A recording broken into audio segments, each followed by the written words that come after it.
তোমাদের একটা টাইপের অঙ্ক দেখাবো যেটা প্রায় পরীক্ষাতেই আসে, শুধু রিয়েল না, এটা এসএসসিতেও আসে, ডাব্লিউবিতেও আসে।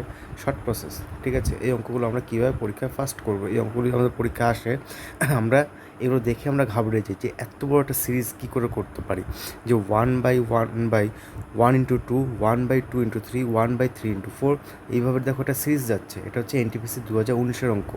তা দেখো এই অঙ্কগুলো কীভাবে করবে, এই অঙ্কগুলো যখনই দেবে গ্যাপগুলোকে মেলাবে। দেখো সবার মধ্যে গ্যাপ এক করে আছে, তাই না? সবার মধ্যে দেখো গ্যাপ এক করে আছে।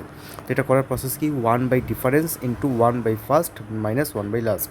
ব্যাস এটাকে মাথায় রেখো। ক্লিয়ার? তা কীভাবে করবো আমরা, দেখো চট করে দেখে নাও।